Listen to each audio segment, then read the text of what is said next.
Arun Mehta. Moral परिवार के सभी सदस्यों को हमारा हार्दिक अभिनंदन। दोस्तों, आज हम जिस चीज पे चर्चा करने जा रहे हैं वो है मैनेजर्स और लीडर्स। हर कार्य क्षेत्र में, दुनिया के हर इंडस्ट्री में, हर कार्य क्षेत्र में, हर डिपार्टमेंट में मैनेजर्स होते हैं। और मैनेजर से जब भी पूछा जाता है नॉर्मली, तो अधिकांश लोग कहते हैं मैनेज करना। ये मैनेज करना क्या होता है? दूसरी चीज़ की मैनेजर और लीडर में क्या अंतर होता है, ये दूसरी चीज़ है। अब जो एक मैनेजमेंट की और मैनेजर्स की बात आती है, तो मैनेजर और लीडर में थोड़ा डिफरेंस है। मैनेजर्स के अपने कार्यक्षेत्र जो होते हैं वो लिमिटेड होते हैं। उनकी रिस्पॉन्सिबिलिटी या उनकी अकाउंटेबिलिटी कुछ पर्टिकुलर विशेष क्षेत्र में होती है। उन्हें रूल्स, रेगुलेशंस, पॉलिसी के साथ काम करना पड़ता है। इसके अतिरिक्त उन्हें अपने ऑब्जेक्टिव या टारगेट या जो भी उन्हें असाइनमेंट दी गई है उसे पूरा करने के लिए या उन्हें परफॉर्म करने के लिए कुछ रूल्स, रेगुलेशन, पॉलिसीज होती हैं। कंपनी के कई सारे प्लान्स होते हैं, ऑफर्स होते हैं, स्ट्रेटजी होते हैं। उन्हें इम्प्लीमेंट करना और कराना भी मैनेजर का काम होता है। और मैनेजर इस तरह से कई तरह के काम निष्पादित करते हैं और साथ में उनकी एक टीम होती है जो कि उस पर्टिकुलर ऑफिस के या उस पर्टिकुलर क्षेत्र के, चाहे वो बैंकिंग सेगमेंट्स हो या सेल्स के हो या मार्केटिंग के हो या किसी भी क्षेत्र के, उन्हें अपने ऑब्जेक्टिव को पूरा करने के लिए बहुत सारे कार्य संपादित करने होते हैं और साथ में टीम को भी लेके चलना होता है। और इसके अतिरिक्त उनके अंदर कुछ ऐसी भी प्रतिभाएं विकसित होती हैं और उन्हें करनी पड़ती है और उनके लिए आवश्यक भी है, वो है लीडरशिप की। यानी कोई ज़रूरी नहीं है कि मैनेजर सिर्फ मैनेज ही करते हैं। अनेक तरह के काम को करने के अलावा उन्हें रूटीन ऑपरेशनल वर्क भी करने होते हैं जो ऑफिस के होते हैं। कई बार एक साथ कई सारे कार्य भी करने होते हैं। लेकिन कहने का मतलब ये है कि उनका एक सीमा क्षेत्र होता है, उनकी कुछ प्रतिबद्धताएं होती हैं और कुछ चीज़ों से वो बंधे रहते हैं। लेकिन साथ में उनकी भी अपनी एक टीम होती है, उनके अंदर भी लीडरशिप एबिलिटी होती है। और एक मैनेजर के अंदर जितनी अच्छी लीडरशिप एबिलिटी होगी उतना अच्छा उनका परफॉर्मेंस होगा। लेकिन मैनेजर और लीडर में थोड़ा अंतर है। लीडर्स जो होते हैं उनका इस तरह से कोई लिमिटेशन नहीं होता। लीडर का अपना एक मिशन होता है और उस मिशन को पूरा करने के लिए उनके पास विजन्स होते हैं। उनके अपने जो माइंडसेट होते हैं, एक लीडर्स के एक सेट ऑफ माइंडसेट्स होता है। कई तरह के माइंडसेट्स उनके होते हैं और जो वो हर समय या समय के अनुसार, परिस्थिति के अनुसार वो उन चीज़ों को बदलते भी रहते हैं और उस माइंडसेट का उपयोग भी करते हैं। कहने की जरूरत नहीं कि एक इफेक्टिव लीडर का जो माइंडसेट होता है वो ग्रोथ माइंडसेट होता है। हर समय वो ग्रोथ के बारे में सोचते हैं और वो ग्रोथ किस तरह से आएगा, चाहे वो टीम के थ्रू हो, चाहे वो उनका अपना कार्य क्षेत्र हो या उनके अपना उत्तरदायित्व हो, इन चीज़ों पे भी उनका हमेशा नज़र बना रहता है। तो दोस्तों, लीडर्स और मैनेजर्स, एक बार मैं कहीं क्लास में मुझे एक सब्जेक्ट मिला था कुछ बताने के लिए मैनेजमेंट का। तो उसमें एक एग्जीक्यूटिव ने मुझसे प्रश्न किया कि क्या महात्मा गांधी एक अच्छे लीडर थे या एक अच्छे मैनेजर थे, या सिर्फ वो मैनेजर थे या लीडर थे। दोस्तों, ऐसा अगर हार्वर्ड स्कूल ऑफ मैनेजमेंट ने जो महात्मा गांधी जी के बारे में कहा, वो ये कहा कि Mahatma Gandhi was a management गुरु। वो हम सब लोगों के मैनेजमेंट गुरु हैं। उन्होंने कुछ पढ़ के, लिख के या सोच कर लीडरशिप नहीं अपनाई थी। उन्होंने अपना एक मिशन लिया और उस मिशन को पूरा करने के लिए उनके पास जो भी सीमित रिसोर्सेस थे, साधन थे, उस साधन का उन्होंने समुचित उपयोग किया और लोगों को जागरूक किया और धीरे धीरे उनके फॉलोअर्स की संख्या इतनी हो गई, इसलिए कि उन्होंने जो मिशन लिया था उस मिशन में अलाइनमेंट था। अलाइनमेंट भारत की आज़ादी भी थी और लोगों के लिए अच्छे भविष्य की भी कामना थी और देश को भी आज़ाद दिलाना था। इस तरह से देखेंगे कि उनके मिशन जो थे बहुत ही साफ और क्लियर उनके माइंड में था, लेकिन उसके अतिरिक्त उनमें जो लोगों को समझने की, संवाद व्यक्त करने की अभिव्यक्ति थी, वो अच्छी तरह से जानते थे कि सारे लोग क्या सोच रहे हैं और सारे लोगों को एक तरह से ये समझा जाए कि ये एक तरह से उनकी टीम थी और वो अपने टीम की व्यथा भी समझते थे, अपने टीम के लिमिटेशंस को भी समझते थे, अपने टीम की ताकत को भी समझते थे और अपने टीम की वीकनेस को भी समझते थे। और इन सब चीज़ों का साथ लेते हुए उन्होंने जो कौशल दिखाया या उनके अंदर जो कौशल विकसित होती चली गई या उनके अंदर जो ऑलरेडी प्रतिभा थी, इन सब ने मिलकर उन्हें लीडर बना दिया। उन्होंने अपने आप को कभी लीडर नहीं कहा और कोई भी नेचुरल लीडर अपने आप को लीडर नहीं कहता। लोग उसे लीडर बना देते हैं, उनके फॉलोअर्स उन्हें लीडर बना देते हैं। वो चाहे इंडस्ट्री हो या चाहे मैन्युफैक्चरिंग का क्षेत्र हो, चाहे पॉलिटिक्स का क्षेत्र हो और या आपका अपना संस्थान, हर जगह ये चीज लागू होती है। अब जहां तक लीडरशिप की बात है तो एक लीडर्स में तो ऑलरेडी मैनेजर्स के भी सारे गुण होते हैं। हाँ, उनका लिमिटेशन नहीं है, कोई ज़रूरी नहीं है कि वो सारी चीज़ को उस तरह से लागू करे, लेकिन अगर वो किसी संस्थान में काम कर रहे हैं और वो लीडर हैं तो उन्हें फिर संस्थान के भी कई चीज़ों, कभी नियम, कभी कई सारे स्ट्रेटजी, कई सारे विधाओं, कई सारे पॉलिसीज़ को भी उन्हें इम्प्लीमेंट करना पड़ता है और यहाँ पे उनकी मैनेजर्स यानी मैनेजमेंट करने की एबिलिटी भी सामने आती है। तो यानी एक लीडर के अंदर मैनेज करने के भी गुण, नियंत्रण करने के भी गुण, प्रबंधन करने की भी कला होती है। जहाँ तक प्रबंधन या मैनेजमेंट की बात है तो मैनेजमेंट एक प्रोसेस है, आप सब जानते हैं, जिसकी शुरुआत ही होती है योजना से, प्लान से। और प्लान बड़ा महत्वपूर्ण चीज़ होता है और उस प्लान को बार बार बोलना, बताना, उसको अभिव्यक्त करना, उसके एडवांटेज को बताना, उसकी बेनिफिट को बताना, ये कार्य होता है। प्लान करने के बाद फिर उनके साथ जितने लोग जुड़े हैं या जितना विभाग काम कर रहा है, इन सारे विभागों को संगठित करना, ऑर्गेनाइज करना पड़ता है।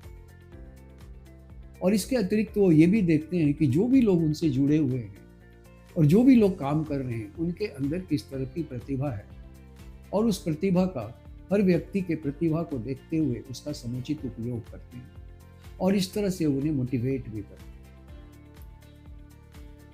मोटिवेट करने के साथ साथ उसके बाद जो परफॉर्मेंस आती है, जो रिजल्ट आता है, उसका भी वो आकलन करते हैं कि अगर कहीं कोई कमी रह गई तो कमी क्यों हुई, ये क्यों का आंसर ढूंढते हैं और उसके बाद सही सॉल्यूशन यानी कि प्रॉब्लम भी सॉल्व करते हैं और फिर से उसी प्रोसेस को रिपीट करते हैं और उत्पादकता काफ़ी आगे चली जाती है।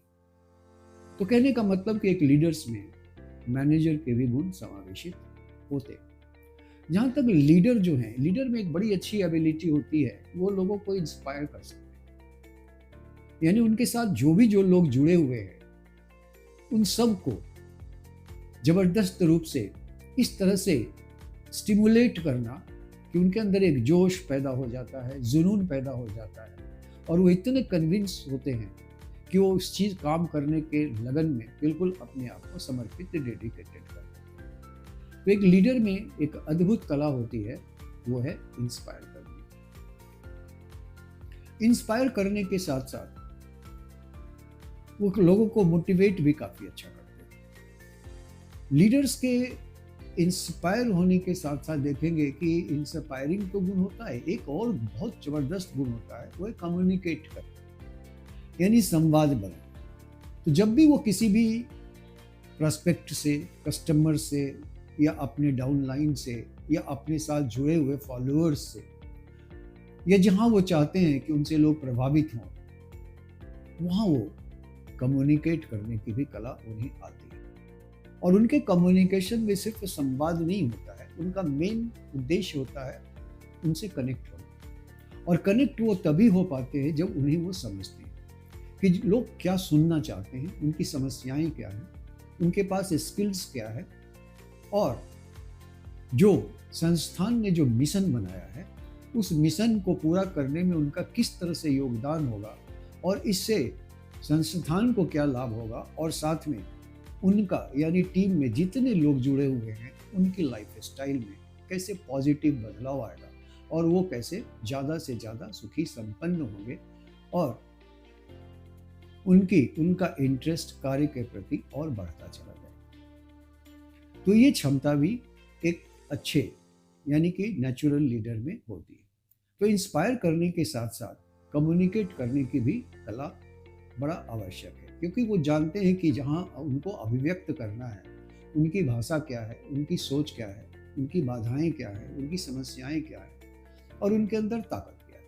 इन सारी चीज़ों का समावेश करते हुए जब वो संवाद करते हैं तो क्वाइट ऑब्वियस है, बिल्कुल नेचुरल है कि लोग उनसे काफ़ी इंस्पायर हो जाते हैं और प्रभावित होते हैं। लेकिन उनका सारा ध्यान जब भी ये चीज़ें वो करते रहते हैं तो उनका सारा ध्यान अपने मिशन की तरफ भी रहता है, क्योंकि उनका मिशन जब सफल होगा तभी सारी चीज़ें पूरी होंगी और टीम के भी जो सपने हैं वो भी पूरे होते हैं। तो ये एक अलाइनमेंट बड़ा ज़रूरी होता है, वो अपने मिशन को कभी भूलते नहीं। और जब मिशन होता है तो उनके पास एक्सपीरियंस के कारण उनके पास लीडर्स हमेशा अपने आप को विकसित करते रहते हैं, इसलिए वो हमेशा लर्निंग जोन में भी बने रहते हैं। वो नई नई चीज़ों से अप टू डेट होना, कॉम्पिटिटर्स के बारे में जानना, क्या क्या मार्केट में हो रहा है, क्या क्या इंडस्ट्री में हो रहा है, क्या दुनिया में हो रहा है, यानी जिस क्षेत्र में भी वो काम कर रहे हैं उस कार्य क्षेत्र में वो देखते हैं कि कहाँ कहाँ क्या इंफॉर्मेशन, कहाँ से क्या लिया जा सकता है और उस चीज़ को कैसे इम्प्लीमेंट किया जाए। और साथ में लीडर में एक और बड़ी अद्भुत क्षमता होती है कि दे आर वेरी क्रिएटिव।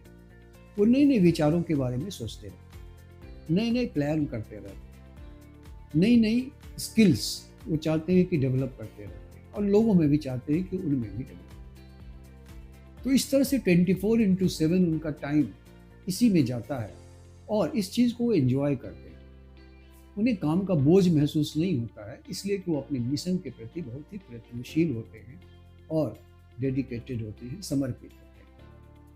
तो लीडर के जो ये गुण हैं काफ़ी इम्पॉर्टेंट होते हैं। लेकिन यहाँ तक लीडरशिप की बात होती है दोस्तों, तो ये चीज़ें आप देखेंगे कि बहुत सारे मैनेजर्स के बारे में भी कहा जाता है कि भाई ये मैनेजर बड़ा ही ऑटोक्रेटिक टाइप के, यानी कि ये कहने का मतलब ये होता है कि उस पर्टिकुलर मैनेजर में जो उनके काम कराने का तरीका है तो बड़ा ही ऑटोक्रेटिक है।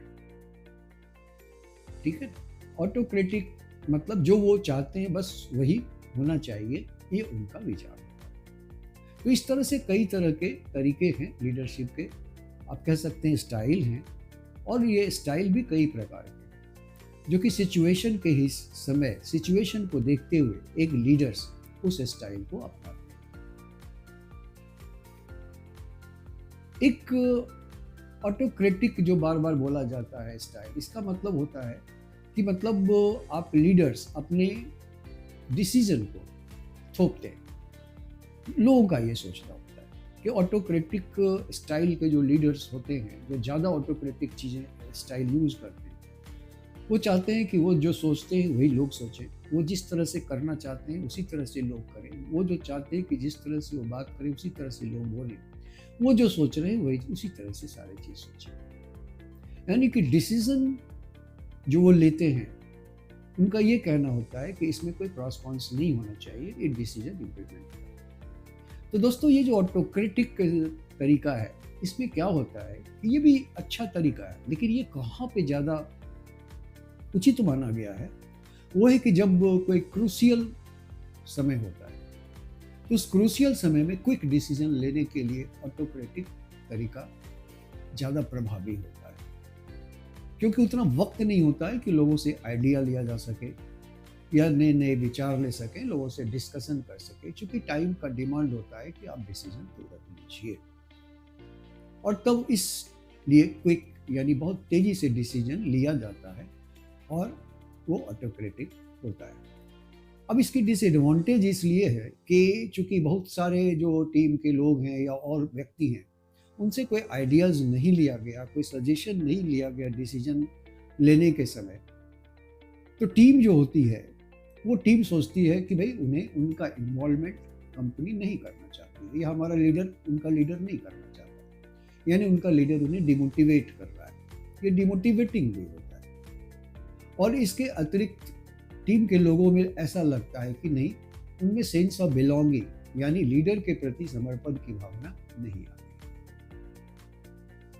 तीसरी चीज ये है कि बहुत सारे लोग या लोगों से डिस्कशन नहीं किया गया, उनके सजेशंस या आइडियाज नहीं लिए गए, तो आइडियाज यानी इनपुट्स की भी कमी होती है, यानी इंफॉर्मेशंस बहुत कम मिलते हैं। इंफॉर्मेशंस के बहुत कम मिलने से हो सकता है जो डिसीजन लिया जा रहा है वो सही भी हो, या हो सकता है कि वो डिसीजंस रिस्की भी हो सकता है, गलत भी हो सकता है। लेकिन क्रूशियल टाइम में ये स्टाइल ज़्यादा प्रभावी माना जाता है। लेकिन इसके जो डिसएडवांटेजेस हैं वो आपने देखा कि ये अलग तरह के, लेकिन कोई भी नहीं चाहता कि इस तरह की समस्या टीम के अंदर पैदा हो। दूसरा जो तरीका है जो बड़ा प्रभावी माना जाता है वो है पार्टिसिपेटिव, यानी कि जिसे आप डेमोक्रेटिक भी टेक्निकली कहते हैं। तो ये जो तरीका लीडरशिप का होता है, इसमें क्या है कि कोई भी डिसीजन लेते समय या कोई भी प्लानिंग बनाते समय जुड़े हुए सारे लोगों से इनपुट्स मांगा जाता है, इंफॉर्मेशंस लिए जाते हैं, फीडबैक लिए जाते हैं, नए नए आइडियाज़ लिए जाते हैं, और तरह तरह के विचार भी लोग अभिव्यक्त करते हैं, और जिसके कारण बहुत सारे क्रिएटिव आइडियाज़ भी सामने आते हैं लोगों के, और इनपुट्स की भरमार हो जाती है, और इस तरह से डिसीजन लेने में आसानी होती है। और वो जो डिसीजन आता है उसमें चूंकि सारे लोग इन्वॉल्व हैं, तो किसी भी व्यक्ति का एटीट्यूड फिर पॉजिटिव ही रहता है। उन्हें लगता है कि नहीं, वो भी लीडर्स के पार्ट हैं या उस संस्थान के पार्ट हैं जिसमें उनका ये महत्व दिया गया है कि उनसे भी पूछा। टीम में एक बड़ी ही पॉजिटिव स्पिरिट आती है और हर व्यक्ति अपने आप को काफ़ी इम्पोर्टेंट समझता है। अब रहा कि इसकी जो डिसएडवांटेजेस है, इसके डिसएडवांटेजेस भी है। अब जो पार्टिसिपेटिव स्टाइल होता है, इसमें लीडर ये भी देखते हैं कि किस व्यक्ति से पूछा जाए कि किस तरह का आइडियाज़ उनके पास है, क्योंकि हर आदमी का जो भी उनसे लोग जुड़े हैं उन्हें उनका स्किल मालूम होता है और या एक्सपर्टाइज होता है, और उन व्यक्ति से उसकी राय ली जाती है और एक बड़ा ही सही डिसीजन निकल पाता है, जो कि लीडर्स के लिए भी और संस्थान के लिए भी काफ़ी महत्वपूर्ण होता है और प्रोडक्टिव होता है, इफेक्टिव होता है, असरदार होता है और रिजल्ट अच्छी मिलती है। यहाँ तक मैं बोल रहा था कि इसके विपरीत प्रभाव क्या हो सकते हैं। विपरीत प्रभाव ये हो सकते हैं कि डिसीजन लेने में टाइम लगता है, क्योंकि सारे लोगों से आइडियाज़ लेना या उनका इनपुट्स लेना, इंफॉर्मेशन लेना, उनको इन्वॉल्व करना, ये सब बड़ा टाइम टेकिंग होता है, यानी टाइम इन्वेस्टमेंट होता है, तो डिसीजन की प्रक्रिया में लेट हो जाती है। ये इसका एक नेगेटिव पक्ष भी होता है।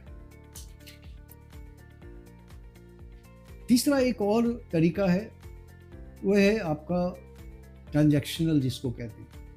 ट्रांजैक्शनल में क्या होता है कि लीडर्स या संस्था जो होते हैं, क्योंकि संस्था में भी जो निर्देशक होते हैं या मार्केटिंग का डिपार्टमेंट होता है, ये सब लीडर्स ही होते हैं। तो इसमें क्या होता है कि लीडर्स और फॉलोअर्स के बीच में बड़ा क्लियर कम्युनिकेशन होता है कि अगर आप इस काम को करेंगे और इस काम को अगर आप संपादित कर देते हैं और इफेक्टिवली कर देते हैं, जो रिजल्ट चाहिए वो दे देते हैं, तो आपको ये रिवॉर्ड मिलेगा। अगर आप नहीं कर पाएंगे तो ये पेनल्टी भी मिल सकती है। बड़ा क्लियर समावेश होता है, यानी दोनों की अभिव्यक्ति, लीडर की अभिव्यक्ति बहुत क्लियर होती है और जिन लोगों को करना है वो भी बहुत क्लियर होते हैं कि उन्हें क्या करना है और क्या करने से उन्हें क्या प्राप्त होगा। तो ये ट्रांजैक्शनल भी जो है बहुत सारी जगहों पे, बहुत सारी स्थितियों में ये कामयाब होता है। एक स्टाइल और है जिसमें ये होता है कि जो लोग टीम इन्वॉल्व है, उस टीम में कई लोग ऐसे होते हैं जो कि लीडर के डिसीजन से प्रभावित नहीं होते हैं या उसे वो नामंजूर करते हैं दिल से, लेकिन ऊपर से अभिव्यक्त नहीं करते। और इसका कारण होता है कि उनका अपना कुछ सेल्फ इंटरेस्ट होता है। वो अपने सेल्फ इंटरेस्ट पर ज़्यादा फोकस करते हैं कंपनी या लीडर के मिशन की तुलना में। नतीजा होता है कि जो परफॉर्मेंस आनी चाहिए, जो रिजल्ट लीडर्स की सोच है, वो नहीं आ पाती है, इसलिए कि कन्फ्लिक्ट है। कन्फ्लिक्ट मतलब जो लीडर्स के मिशन है, विजन है, या जो उनकी कार्यशैली है, उसके और उस पर्टिकुलर व्यक्ति जिसकी सोच इन सब से अलग उसकी अपने पर्सनल इंटरेस्ट पे है, तो कन्फ्लिक्ट पैदा होता है। और फिर लीडर की को आवश्यकता पड़ जाती है कन्फ्लिक्ट मैनेजमेंट की। अब एक और जो तरीका है, तरीका मैं नहीं कहूँगा कि देखिए ये सारी जो चीज़ें आपने देखा, ये जो लीडरशिप का स्टाइल है, ये सब अपने आप विकसित हो जाता है। जितने ज़्यादा हम लोगों से मिलते हैं, कनेक्ट होते हैं, चूंकि एक जो इफेक्टिव लीडर होते हैं, आप कहेंगे कि उनके अंदर कम्युनिकेशन रेगुलर, वो अपने सारे लोगों से रेगुलर नियमित रूप से कम्युनिकेशन करते हैं और असरदार कम्युनिकेशन करते हैं। उन्हें मालूम होता है कि हमें क्या बोलने से कितना पॉजिटिव असर लोगों पे पड़ेगा। और चूंकि बड़े नेचुरल लीडर होते हैं, इसलिए उनके एक्सप्रेशन में एक सत्यता होती है, एक सच्चाई होती है,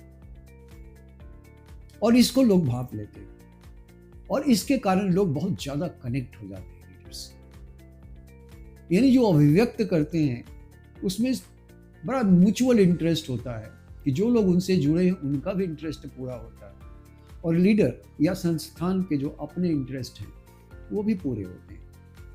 उनके मिशन भी पूरे होने में काफ़ी लाभ मिलता है, काफ़ी आसानी होती है और बहुत तेजी से संस्था प्रगति की ओर अग्रसर होती चली जाती है। कई सारे ऐसे लीडर हैं जिन्हें करिश्मेटिक भी कहा जाता है।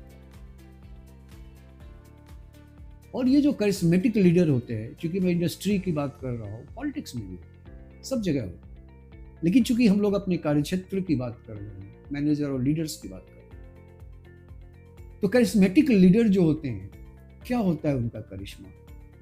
आपने पॉलिटिक्स में भी बहुत सारे लीडर्स का नाम सुना होगा जो करिश्मेटिक थे या करिश्मेटिक हैं। ये करिश्मा जो शब्द है, वो करिश्मा कर दिखाते हैं और बड़ा नेचुरल रूप से वो चीज़ों को अभिव्यक्त करते हैं। चूंकि ये नेचुरल लीडर होते हैं, मैं बार बार इस शब्द को बोल रहा हूँ, नेचुरल लीडर होते हैं। नो डाउट दोस्तों कि 30% लोग आनुवंशिक रूप से लीडर का गुण अपने अंदर लाते हैं। बहुत सारे लोग आपने देखा होगा पॉलिटिक्स में या इंजीनियरिंग के क्षेत्र में या मेडिकल के क्षेत्र में कि जिनके फादर डॉक्टर हैं, मदर डॉक्टर हैं, उनके बच्चे भी धीरे धीरे कुछ उस तरह का उनके अंदर प्रवृत्ति होती है कि मेडिकल क्षेत्र में जाने की या पॉलिटिक्स के क्षेत्र में जाने की। अगर उनके माता पिता पॉलिटिक्स में, अगर इंडस्ट्रियलिस्ट हैं तो उनकी संतानें में भी वो गुण आ जाता है और वो भी उस तरह की लीडरशिप की तरफ जाते हैं, लेकिन ऐसे हार्डली 30%। बाकी जितने भी लीडर्स हुए हैं जिन्होंने बड़ा इफेक्टिव और बड़ा ही रिजल्ट ओरिएंटेड परफॉर्मेंस दिया है, काफ़ी अच्छा परफॉर्मेंस दिया और बहुत तेज़ी से प्रोग्रेस की तरफ बढ़ेंगे, वो बढ़े हैं डेडिकेशन से, अपने कार्य के प्रति समर्पण से, भक्ति से, डिवोशन से और साथ साथ में लर्निंग से। क्योंकि जो लीडर्स होते हैं उन्हें बड़ा अप टू डेट रहना पड़ता है और रहना भी चाहिए। तो जो करिश्मेटिक लीडर हैं या इफेक्टिव लीडर है, और मैं चूंकि करिश्मेटिक लीडर की बात कर रहा हूँ, तो इन लीडर के साथ ये होता कि इनके अंदर एक्सपीरियंस इतना उन्होंने लिया है, एक्सपीरियंसेस, काम में इन्वॉल्व होके कार्य करते करते, कि उनके एक्सपीरियंस उनकी ताकत बन जाती है। उन्हें मालूम होता है, चूंकि एक्सपीरियंस क्या है कि एक्स मतलब जो पीरियड गुजर, लेकिन उसमें उन्होंने सक्सेस भी देखा, फेल्योर भी देखा, अपना भी देखा है और लोगों का भी देखा है। तो वो एक जो अनुभव है वो समावेशित हो जाता है उनके व्यक्तित्व में, और उससे वो काफ़ी लाभ ले लेते हैं। तो उनके अंदर दूसरी चीज़, उन्होंने कई कामों को लगातार किया है, उसके कारण उनके अंदर एक एक्सपर्टाइज भी डेवलप हो जाता है उस लीडर में जो करिश्मेटिक है। तीसरी चीज़ है कि संवाद व्यक्त करने की, जैसा मैंने पहले ही कहा कि योग्यता बड़ा ज़बरदस्त होती है, समय के हिसाब से, ज़रूरत के हिसाब से, और जो उनके फॉलोअर्स हैं उनको देखते हुए, उनके माइंडसेट को देखते हुए, वो जो प्रॉब्लम फेस करते हैं या वो बाधा फेस कर रहे हैं कार्य क्षेत्र में, इन सब को देखते हुए वो संवाद जो करते हैं वो संवाद बड़ा ही असरदार होता है, क्योंकि लोगों पे उनका असर पड़ता है, टीम के लोगों के ऊपर उनका असर पड़ता है। तो ये जो करिश्मेटिक लीडर होते हैं, इनके अंदर एक तो इंस्पायर करने का बड़ा ज़बरदस्त स्किल आ जाता है, क्योंकि उन्होंने अपने एक्सपीरियंस में कई लोगों को इंस्पायर किया है, और इंस्पायर करते समय उनके अंदर सेल्फिशनेस की भावना नहीं होती। वो उनके बारे में सोचते हैं, लेकिन एक बात बार बार मैं कहूँगा कि लेकिन वो अपने मिशन के प्रति हमेशा समर्पित हैं। वो मिशन में नहीं चाहते हैं कि उनके किसी कार्यकलाप से उनके मिशन को पूरा करने में कोई व्यवधान आए, और उनके विजन्स भी बहुत क्लियर होते हैं, क्योंकि उन्हें जिस कार्य क्षेत्र में वो काम कर रहे हैं, इंडस्ट्री में क्या उतार चढ़ाव हो रहा है, किस तरह की नई नई चीज़ें आ रही हैं, किस तरह के नए नए स्किल्स की ज़रूरत है, मार्केटिंग या आज का जो माहौल है वो किस तरह का है, पॉलिसीज़, गवर्नमेंट की पॉलिसीज़ क्या है, मार्केट में क्या क्या चेंजेस आए हैं, इंडस्ट्री में क्या क्या चेंजेस आए हैं, कंपटीशन में क्या क्या चेंजेस आए हैं, कस्टमर्स में क्या क्या, प्रॉस्पेक्ट्स के माइंडसेट में क्या क्या चेंजेस आया है, ये सारी चीज़ों का ध्यान, और भविष्य में क्या होने वाला है, किस तरह की चीज़ें आने वाली हैं, इन सब चीज़ों का ध्यान उनके पास होता है, और ये उन्हें बड़ा ही परिपक्व, नॉलेजेबल और एक्सपीरियंस्ड बना देता है,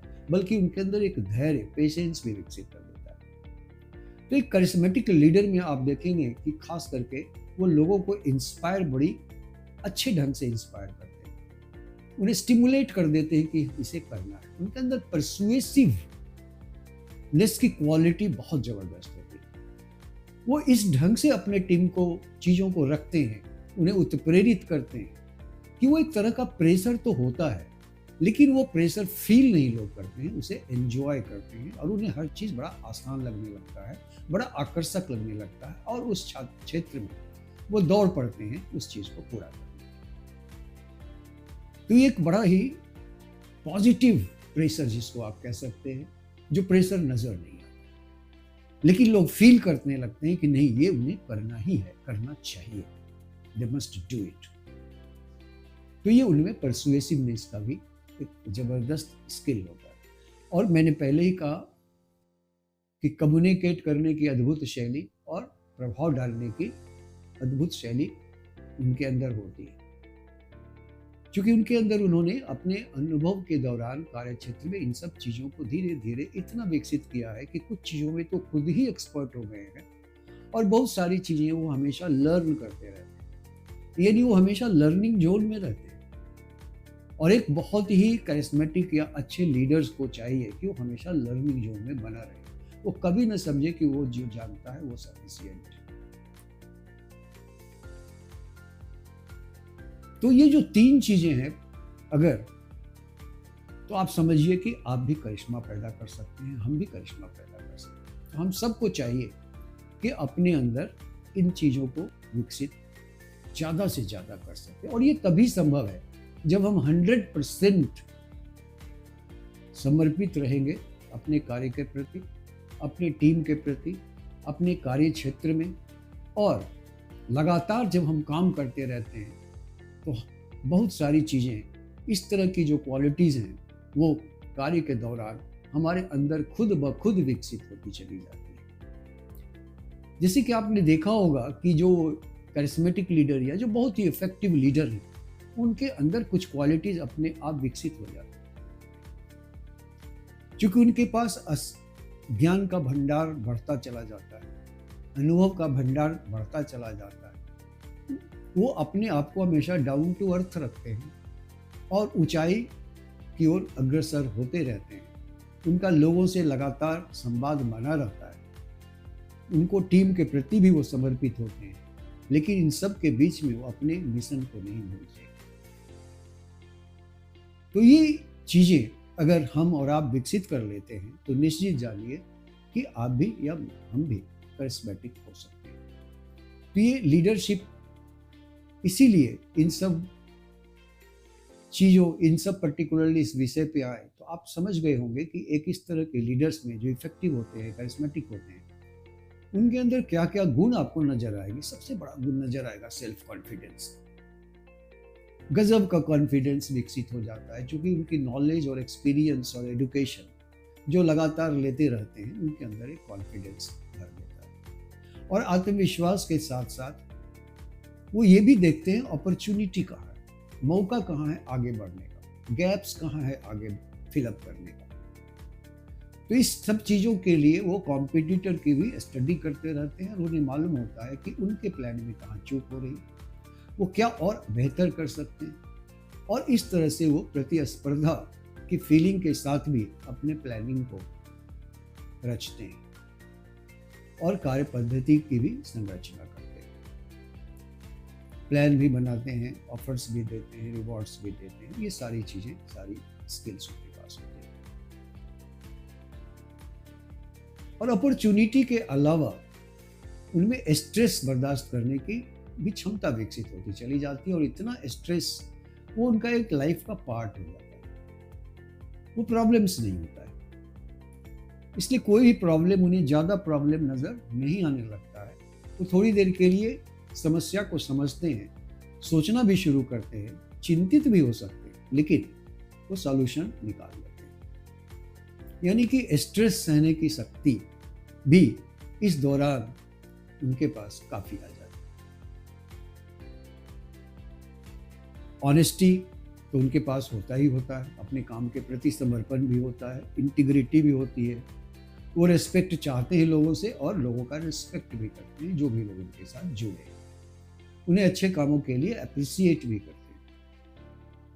अनसेल्फिश मैंने इसलिए शब्द का उपयोग किया कि वो अनसेल्फिश इसलिए होते हैं कि जब वो सेल्फिश अगर कोई लीडर हो जाता है तो फिर उसकी अपनी सेल्फ इंटरेस्ट ही उसके आगे हॉबी रहती है। जैसा मैंने अभी पहले एक स्टाइल ऑफ मैनेजमेंट में कहा कि उसमें फिर कन्फ्लिक्ट डेवलप करने लगता है। तो अनसेल्फिशनेस उनके अंदर भरा रहता है, वो सेल्फिश नहीं होते हैं। और अनसेल्फिश के अलावा उनके अंदर एक करेज होता है, क्योंकि बिजनेस है या जो भी कार्य क्षेत्र में वो हैं, उसमें हमेशा सिचुएशन अनुकूल भी नहीं होता, प्रतिकूल भी आता है, विपरीत परिस्थितियां भी आती हैं। तो नो डाउट विपरीत परिस्थिति में या क्रूशियल समय में वो डिसीजंस भी लेते हैं। और ये करेज होता है कि उसी तरह से अगर पूरब दिशा में नदी बह रही हो तो पश्चिम दिशा में जो आदमी तैर के निकलता है वही विनर कहलाता है। तो उनके अंदर एक करेज की जबरदस्त भावना होती है, रिस्क लेने की भी कैपेसिटी होती है, और वो घबराते नहीं हैं जल्दी, डरते। तो दोस्तों, जो टॉलरेंस मैंने कहा कि उनके अंदर जो नेचुरल लीडर होते हैं या करिश्मेटिक लीडर होते हैं, उनके अंदर टॉलरेंस की भावना भी बड़ी अप्रतिम होती है। धैर्य होता है, पेशेंस उनके अंदर होता है। अगर कोई चीज़ अप्रिय भी लगी तो बड़े दूसरे ढंग से अगले आदमी को बड़ी कोई चीज़ को पॉजिटिवली प्रेजेंट कर देते हैं या उसे अवॉइड भी कर देते हैं। और एक और भी बहुत ही इम्पोर्टेंट महत्वपूर्ण क्वालिटी उनमें होता है कि किसी दूसरे व्यक्ति के बारे में ये फील करना कि अगर उस व्यक्ति की जो भी समस्या है या जो भी बैरियर उसके पास है या उसकी जो भी फीलिंग्स है या उसका जो व्यवहार है वो क्यों है। यानी कि वो ह्यूमन रिलेशन एंड बिहेवियर को भी इम्पोर्टेंस है कि अगर मैं उस स्थिति में होता तो मेरा व्यवहार क्या होता और मैं क्या करता। ये एम्पैथेटिक फीलिंग भी बड़ा उनके अंदर होता है, और यही कारण है कि वो समझ पाते हैं बड़ी आसानी से कि उनके टीम की ओवरऑल क्या सोच है, या और जो भी व्यक्ति उनसे निरंतर मिलते हैं या जानते हैं या जिनके बारे में उन्हें इंफॉर्मेशन रहती है कि उस व्यक्ति के बारे में भी वो बड़ी आसानी से उनकी चीज़ों को भी समझ लेते हैं। उनके अंदर एक एम्पैथेटिक फीलिंग। अब देखिए कि इतनी सारी क्वालिटी अगर किसी व्यक्ति के अंदर हो सकता है कि इतने सारे गुण किसी एक व्यक्ति में, एक लीडर में ना हो, लेकिन अधिकांश जो ये चीज़ें अभी हम लोगों ने शेयर किया, आप देखेंगे कि कोई भी बहुत ही सफल लीडर में, नेचुरल लीडर में या करिश्मेटिक लीडर में आपको ये चीज़ें मिलेगी ही मिलेगी। तो अगर चाहे हम हों चाहे आप हों, अगर हम चाहते हैं कि हम बहुत ही अच्छे मैनेजर बने, तो हमें चाहिए कि मैनेजमेंट के या जो भी चीज़ें हैं या मैनेजर्स के जो उत्तरदायित्व हैं उसको पूरा करने के साथ साथ अपने अंदर लीडरशिप की भी क्षमता विकसित करनी चाहिए। और जहाँ तक रहा कि ये इतने सारे तरीके या इतने जो प्रकार हैं लीडरशिप के स्टाइल के, ये कब उपयोग करना है ये भी समझना चाहिए, क्योंकि कोई एक स्टाइल से कोई भी लीडर अगर काम करेगा तो सफल नहीं। सिचुएशंस को देखते हुए, परिस्थिति को देखते हुए देखना पड़ेगा कि हमें किस तरह से अपने जो हमारे अंदर लीडरशिप की क्वालिटी है या जो मेरा तरीका है, हम कौन सा तरीका अपनाएं। हमको डेमोक्रेटिक होना चाहिए, पार्टिसिपेटिव होना चाहिए, ऑटोक्रेटिक होना चाहिए या ट्रांजैक्शनल होना चाहिए, जैसे कि मैनेजमेंट थ्योरी में ये सारी चीज़ें बताई गई। और करिश्मेटिक होने के लिए तो खैर जैसा मैंने कहा कि जब आप 100% कोई भी व्यक्ति, हम हो या आप हो, इन्वॉल्व होते हैं अपने कार्य क्षेत्र में, मिशन के प्रति समर्पित होते हैं, अपनी टीम को समझते हैं और बहुत ज़्यादा क्रिएटिव होते हैं, 24/7 हम जब कुछ न कुछ नए नए आइडियाज़ लेते रहते हैं और अप टू डेट होते हैं, क्योंकि हमारा माइंड हमेशा कभी कभी नेगेटिविटी की तरफ ले जाता है, लेकिन जब ये सारी चीज़ें आ जाती हैं तो फिर पॉजिटिव और सिर्फ पॉजिटिव ही होता है। और इतने सारे जब गुण आपके एक्सपीरियंस के थ्रू, और चूंकि आप हमेशा ग्रोथ के बारे में सोचते हैं, तो उसके लिए फिक्स माइंडसेट से हमेशा बाहर आने की कोशिश करनी चाहिए। कंफर्ट जोन में लीडरशिप का कोई ही अस्तित्व नहीं। अगर कोई व्यक्ति कंफर्ट जोन में है तो वो लीडर हो ही नहीं सकता। और कंफर्ट जोन यानी कि फिक्स माइंडसेट अगर सोचते हैं कि नहीं बस इतना ही हम कर सकते हैं, तो अगर माइंड में लिमिटेशन है तो फिर लीडरशिप, आप लीडर नहीं हो सकते या हम लीडर नहीं हो सकते। तो हमें फिक्स माइंडसेट से यानी कि कंफर्ट जोन से बाहर आना पड़ेगा और हमेशा लर्निंग जोन में रहना।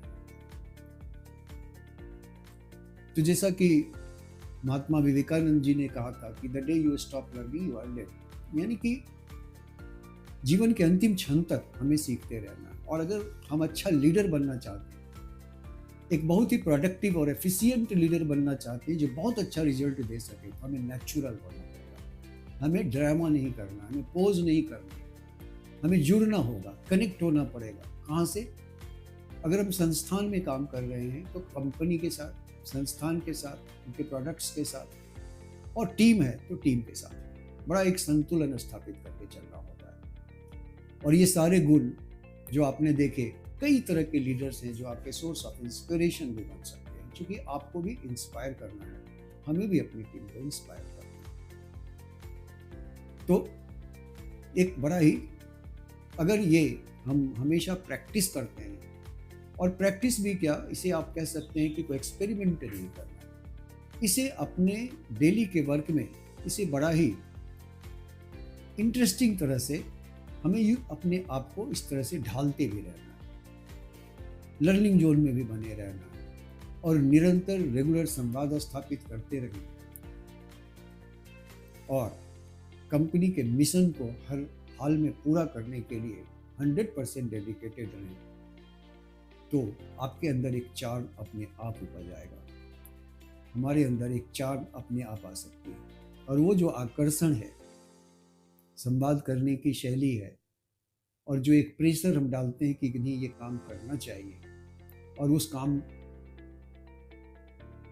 होना चाहिए, इसको जिस ढंग से हम अभिव्यक्त करते हैं उसमें एक प्रेशर तो होता है, लेकिन उस प्रेशर को टीम एंजॉय यानी करना चाहती है, उसे अच्छा लगता है, फिर उसे प्रेशर नहीं लगता है, और वही परसुएशन है। तो दोस्तों, इसके साथ अब मैं अपनी वार्ता को समाप्त करता हूँ और रिक्वेस्ट करता हूँ कि आप इसे थोड़ा सा ध्यान दें इस पे। अगर आप जानते हैं तो कोई कहने की बात नहीं है, अगर आप नहीं जानते हैं तो इसके बारे में सोचें और हमें भी अपनी कोई राय दें। जो भी मेरी लिटिल एक्सपीरियंस या नॉलेज है उस बेसिस पर, या कई जगहों से एकेडमिक भी आदमी लर्न भी करता है, मैंने आपके सामने रखा। और उम्मीद करते हैं कि आप इन सब चीज़ों पे अगर अमल करते हैं तो आप करिश्मेटिक लीडर भी बन सकते हैं। और आप में से कई लोग निश्चित ऐसे होंगे जो काफ़ी इफेक्टिव भी होंगे। लेकिन करिश्मेटिक लीडर बनने की कोशिश किया जाए, नेचुरल लीडर बनने की कोशिश किया जाए। लीडर ऐसे ही leaders are not always born, leader बनते भी, बनाए भी जाते हैं। थैंक यू वेरी मच, धन्यवाद।